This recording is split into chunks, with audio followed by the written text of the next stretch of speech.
সবাইকে জানাই good morning. সোমবার মানেই একটা সপ্তাহ নতুন উদ্যমে শুরু করা। কিন্তু আজকে আমার ভীষণভাবে একটা কবিতা প্রত্যেক কলকাতা শহরবাসীকে জানাবার ইচ্ছে হলো। কবে লিখে গেছেন শক্তি চট্টোপাধ্যায়, কিন্তু প্রতিটি শব্দ প্রতিটি লাইন যেন এখন আমাদের যারা রয়েছি কলকাতা শহরের বুকে প্রত্যেকে যেন প্রত্যেকটা শব্দ আমরা অনুভব করতে পারবো। কিছুই পুরনো হয়নি, প্রত্যেকটা শব্দ যেন এখনকার জন্যই, আমাদের জন্য। এবং আরেকটা কথাও বলি, এটা কবি কলকাতা শহর বলে লিখে গেছেন, কিন্তু আমার মনে হয় আমরা যে যেখানে যেরকম শহরেই আছি না কেন, প্রত্যেকেই এই কবিতাটার সাথে নিজের খুব গভীরে কোথাও একটা সাদৃশ্য খুঁজে পাবো। সেটা ব্যাঙ্গালোর হতে পারে, দিল্লি হতে পারে, বম্বে হতে পারে, কিন্তু চিত্রটা, অনুভবটা দেখবে কতটা এক। চলো শক্তি চট্টোপাধ্যায়ের কবিতাটা ছোট্ট করে একটু শুনে নিই আমরা সবাই মিলে।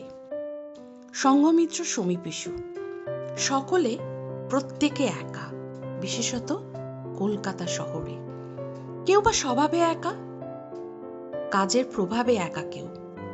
গঙ্গার দু তীরে ওঠে স্থলভুক্ত সংবাদের ঢেউ, তাই নিয়ে শিবগড়া, কখনো বান্দর।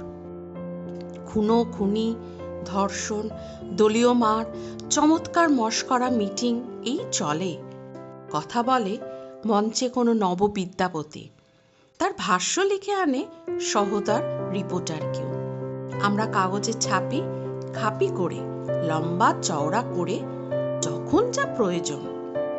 মৃত্যু সংবাদের পাশে দিয়ে ফেলি অত্যন্ত জীবিত কিছু, ভারী মিছু এই বাঁচা মরা জীবনের সংবাদে। আমরা প্রত্যেকে একা, বিশেষত কলকাতা শহরে। সংঘ তাই বঙ্গভূমে সংঘ গড়া স্বতন্ত্র রহিত, নিজেকে গড়ার জন্যে।